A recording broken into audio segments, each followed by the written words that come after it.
Dot, dot, dot, dot, dot. Good morning, everybody. This is Grant with State of the Spark, and I am so pumped to be here. Today's show, we're going to be covering your pattern and all that remains. We're going to be talking a little bit about how you'll be remembered. Actually, tactically, how does one get remembered? We're going to be talking about Leonardo da Vinci's sketch that's fetching a little too much money. And then we're going to be talking about the first scientific evidence of a universal hum.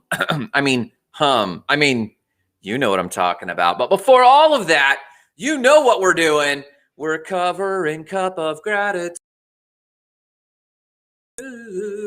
What are you grateful for this morning? It fills my gas tank to know from you what you're grateful for this morning. I'll tell you what I'm grateful for this morning. Hands down.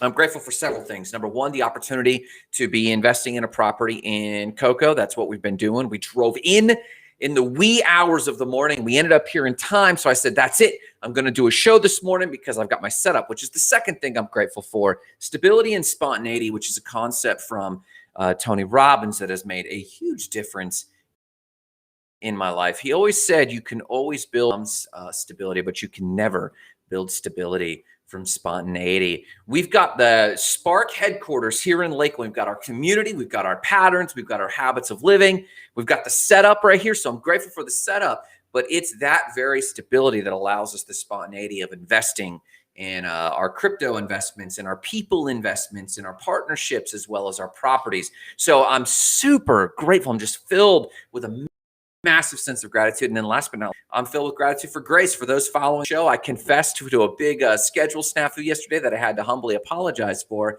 And then the person the person with whom I was supposed to meet and missed that appointment graciously said, hey, no problem. These things happen and we're rescheduling. So I'm grateful for grace this morning. What are you grateful for? Tell me in the comments. Listen, if I don't hear from you, are you grateful for anything? Think of one thing.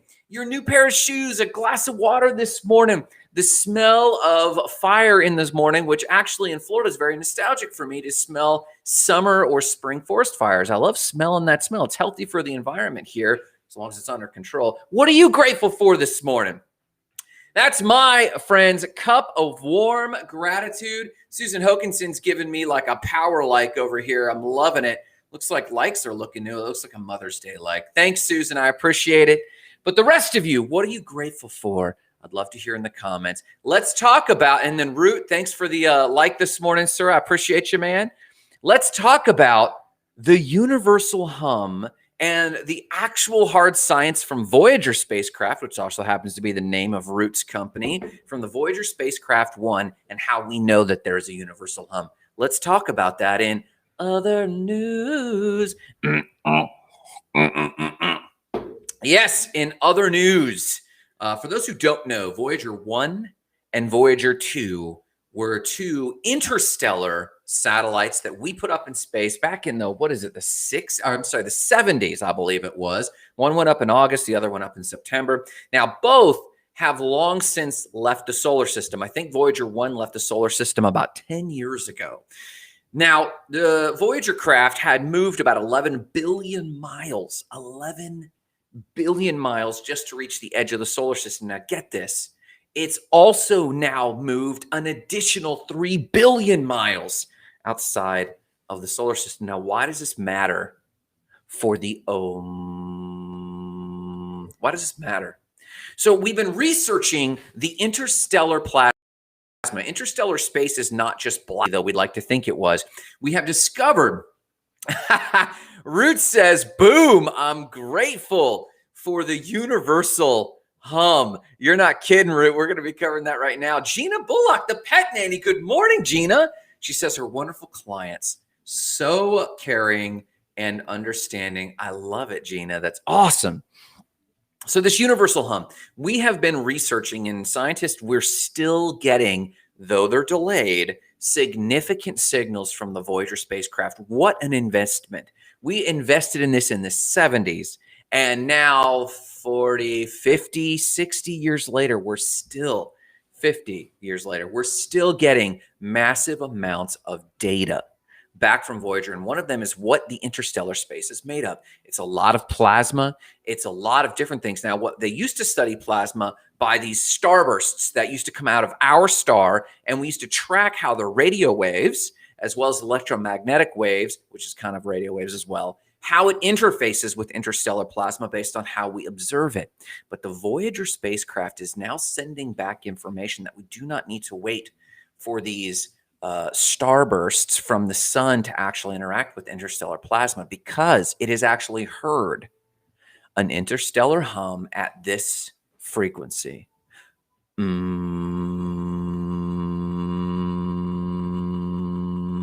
Sounds a lot like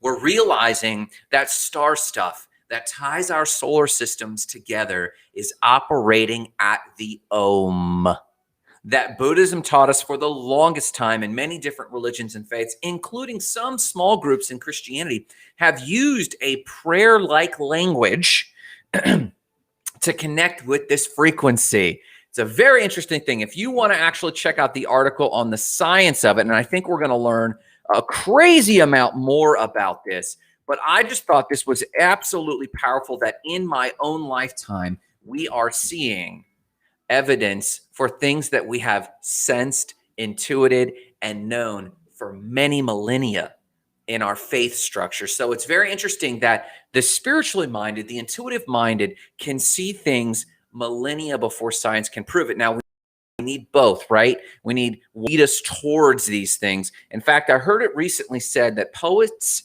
and artists don't tell us how things are or how they could be. Poets and artists tell us how things should be. And it's very interesting that there's a parallel there inside of my spirit about spiritual things. Brittany jumps in, the lovely Brittany jumps in and says, grateful for her physical fitness trainer and nutrition coach. You know I need this, who are helping me level up another notch in this vital life pillar. Care like sharing who your contact is there. Let us know. I will be looking for this. Once we put this real estate property investment on lockdown and it's on autopilot, Brittany, I'm actually making this a top TLE priority. So congrats to Brittany for prioritizing. And Brittany, I'm going to throw you, when we talk about today's lesson, there's going to be additional credibility to what you're focusing on. It's a huge one that I'm being so convicted on. So that's our first piece of other news. There is a universal Om in the form of the tone coming out of the plasma fields between solar systems. That's not what it sounds like. It sounds like, man, if you aren't getting down with the Om in your, apparently you're missing out on traveling interstellarly. Root Patel jumps in and says, boom, when I was a kid, my school made all the students make us hum Om sound for a few minutes every day before school starts. Root, and you're not the first person to tell me this, especially from India. I met Divya and Arti from Tamil Nadu on one of my trips to India, and they both said that they were taught in school. How did they keep up and prepare for all their exams? They were taught in school how to Om or meditate so that they could rejuvenate their minds when they were just too tired to study anymore. What did they do? Go outside, meditate. You can meditate to the point where you're rejuvenated like you had sleep and get back on it. So very interesting stuff, Root, man. That's awesome. If only, I just heard it recently said, our students know the cause of the Napoleonic Wars before they know that breathing in reduces cortisol and breathing out reduces anxiety. How sad is that? You've learned something really precious there, Root. All right, let's talk about other news. Number 2, how you can be remembered so well that they'll actually pay money for your sketches. Leonardo da Vinci has a sketch of a bear. Yes, a napkin sketch of a bear. This is in Art News. I love Leonardo da Vinci. I love the way it worked. And I think Root Patel even told us, I've got my sticky note right here, Root, in our interview, how to think like Leonardo da Vinci. I got a huge amount of respect for this guy. And long story short, right now, there's only 8 remaining pieces of Leonardo da Vinci's that are held in private hands.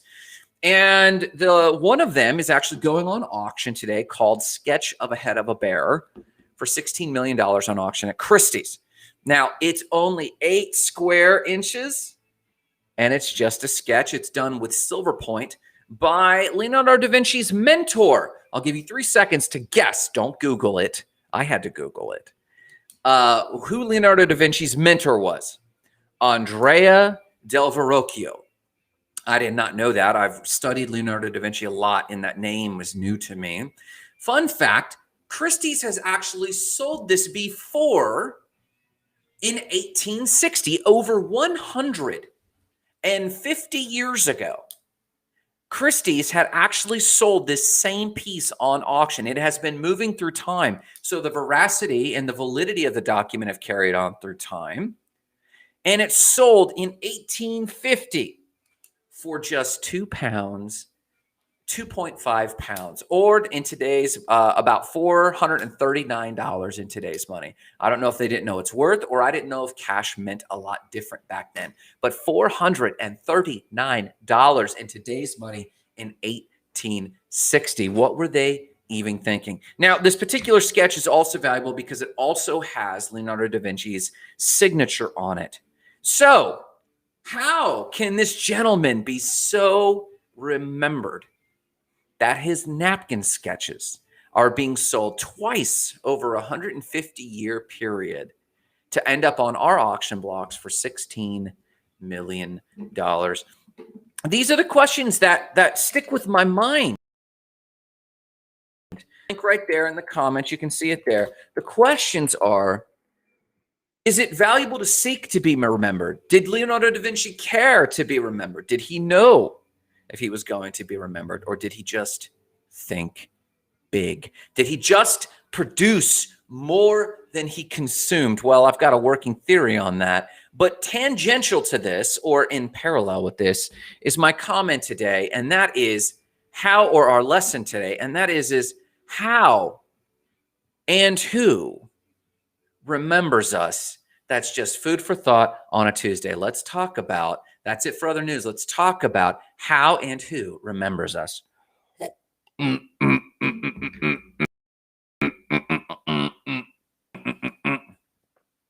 See, I was driving this morning between Lakeland and Cocoa. I was in Cocoa Beach this morning, as I said, if you caught the beginning of the show.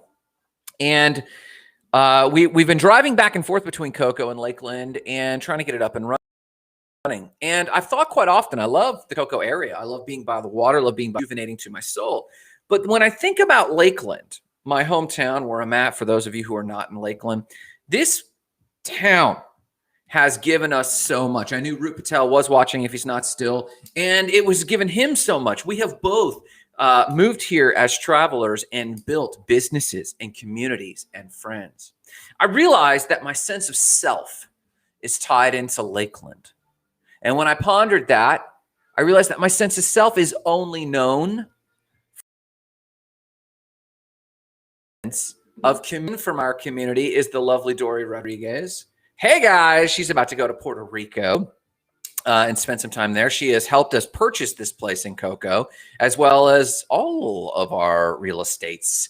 So talking about community, our sense of self are only these people. These people, if I could move all of you, all of my friends, all of my community to a place like Cocoa, maybe not Cocoa, but a place like it, I would. Because our sense of self is known from our sense of community. You know, while we're alive, all we are is the pattern with which we lived and the community that told the story of that pattern. Follow me on this. Brittany has a pattern that makes her Brittany. She starts dominating a thing. Pick a thing. And she gets so on top of this thing that she gets bored, angsty, and she wants something more. So she actually often, historically, leaves that thing, separates from that thing, burns that thing to the ground, whether that's a habit, whether that's a business, whether it's a concept or an idea. She'll go to dominate something, and then when it's no longer there, she won't burn it to the ground, but she'll move on and start with something new to challenge her. She just posted this morning. Grateful for her. She's dominated her fitness several times and in several different ways, and she is relentless at finding a new challenge to level herself up. What's your pattern? What pattern are you known for? What habit are, and now we have tons, we have tons of habits that we're all kind of are easily recognizable. Brittany often mentioned my vest, and it wasn't just about my vest. My vest represented something to me. It was preparedness at any time, utility, to be a utilitarian for the mission at any time, whether that was the missionary field, which the vest greatly represented, whether that was me being on a safari of the soul, which is often what I'm doing. The vest symbolized that I come prepared for the adventure. That's what it symbolized. It was a habit for me. This show is a pattern of mine. People know that when we get into a conversation, there's a pattern Grant has, and that pattern is especially birthdays. Brittany and Adam and all of us, we've done many birthdays over the years. Dory, we've done many birthdays over the years, and they know that I have a pattern. And that's when we get to a birthday, I ask the questions that I feel like matter. Those questions are, what were some of the greatest successes? What were some of the biggest failures? What are the biggest lessons you learned over the last year? And then what are your big goals? Brittany jumps in and says, oh boy, this pattern doesn't always serve me, but you're right. It is my pattern. Good morning, Nanishi. Nanishi says hi. And this is not a critique either, Brittany. This is an observation. We are known for our patterns. I mean, Brittany was serving the organization over in Clearwater, and she just dominated it. And at some point, mostly because of the pandemic, life changes. But back of all that is a craving that Brittany has for better and what's next. Marissa has a pattern. She has similar patterns. We are all known for our patterns. Now, that's the pattern part. What about the community part? If a tree falls in the forest and no one's there to hear it, did it really fall? If you have a pattern of living and the people around you aren't telling your story, almost like an ancient campfire oral tradition, did you even exist? There's so many people that do not like humanity enough that you're trying to avoid people writ large. Now, you and I both know that people can be a bit much. People can be a bit much. I can be a bit much. And just real quick, I would be remiss if I didn't shout and say, good morning, Nanishi. That's your name right there. Good morning, Nanishi. How are you doing? I know that we, not just me, not just Spark citizens, not just the people I run with, we are a bit much. Now, some of us are a bit much tactically. Other of us are a bit much just because we're out of control. But we still need even a small amount of community. Our patterns and our habits don't matter. I once had a visual that I tried to draw when I thought about what transdimensional aliens saw when they looked at humans. Remember, our limit is time. And if I'm here and move like here, the only reason you know I'm alive is because I moved. I made noise. And so what do transdimensional aliens see? They don't see a guy doing this. They actually see all of it at once. So I had this poem I kind of wrote once called Time Slugs. And we must look like giant long tapeworms as we move through time, as a species looks down, if you can use the term down, on our dimension and go, what are these things? They move like this, like little lines, because I see their entire timeline from baby to death and where they've moved in the planet and the things they've done. This is the pattern. And our community triangulates our pattern like a satellite field. They observe and triangulate who we are and our location. If these community members did not ping back to us who we are, we wouldn't even really know what we were about.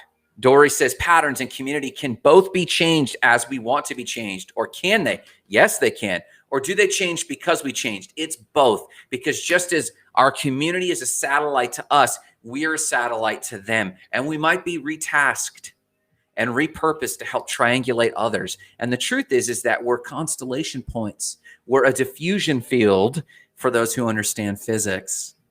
We're a reference point for everyone in our community. I heard it said once, we die two deaths. One when they put us in the ground, and another when the last person to remember us says our name. Think about that. You die two deaths. One when they put you in the ground, The other when the last person in your community who understood your pattern said your name. You guys have often heard me refer to Bud Hollowell. Sheila is his surviving widow. She's her own person. He wrote The Quantum Gateway. I consider him a mentor, though he was a mentor to many others. I remember when he passed, sometimes you guys, for those who stuck around, you guys have heard me tell the story many times. I knew the moment he died. His pattern struck me. I was walking and I suddenly knew Bud was no longer with us. And I checked in with several people who knew Bud. He lived such a strong pattern in such connection to the people around him that, yes, there was a metaphysical, because that's the only term we have. You could call it electromagnet. You could call it consciousness. There was a moment that those who knew him, liked him, and were familiar with him, the moment he passed from this life to, I remember meeting with Sheila at a Starbucks, communicating her grief. And one of the things she said was, somehow Bud's pattern remains, how he did things. And things and secret things, now that he's not, secret things came out, down to the tightening of the toilet, and she never even knew some of his patterns. I reflected on this as I think about how we're handling our investments in other locations, how Marissa wants to be in the mountains. I want to be anywhere there's community. I want to be where there's surf. I want to see the world, but I want to see into people. I want people to see into me. Paying attention to your pattern and paying attention to whether or not you are sharing other people's story with them and uplifting that story. Are you becoming your community's best wing person? I am fortunate or lucky or have worked hard, I don't know which, that I have been blessed to be surrounded by people that like to hype each other up, that like to tell each other stories. I recently heard a young millionaire be interviewed, and he had stumbled into an 8-figure business that he had built in income. And he was asked by a younger person in the audience, hey man, how'd you do it? How'd you make all that money? And he said, well, there's a big difference between those who make 6 and 7 figures and those who make 8. And the person in the audience said, well, what is it? Tell me.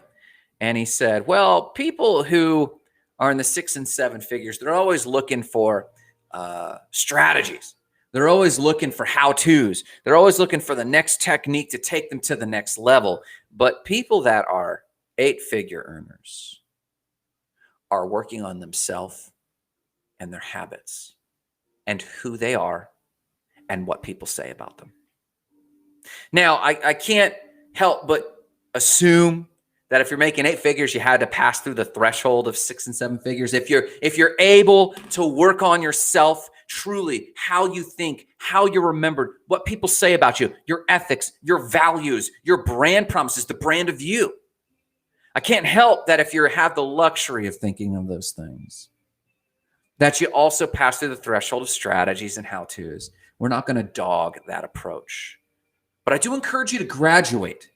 Find the moment where you can leave behind the silver bullets and the flashes in the pan, and you can focus down on who you are going to be. Said another way, on how you are going to be remembered.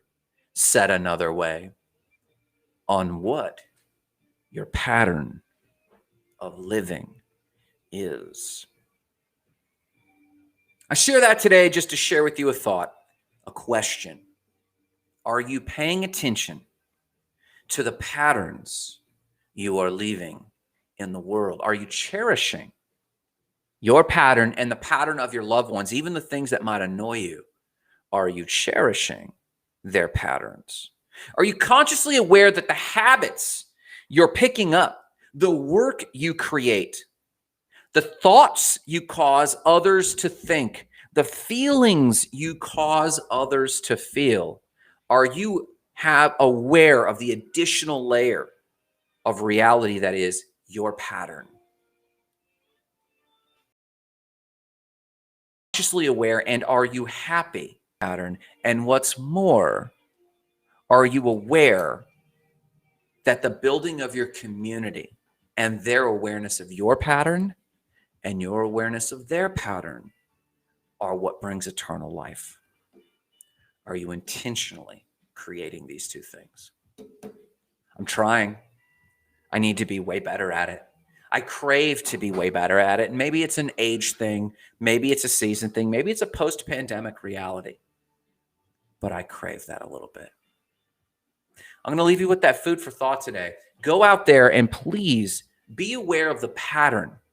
Leave a room and then ponder, what are people thinking about me now that I'm not in the room? And I don't mean from a keeping up with the Joneses. I don't mean from a people-pleasing perspective, because sometimes you want to displease the people in the room. But are you conscious of the impact you made when you left a room? And are you happy with what you think that impact was? Listen, go out there, make it a killer day, make it a killer Tuesday. Remember the mission today: igniting lives of explosive significance, starting with your own. Have a great day.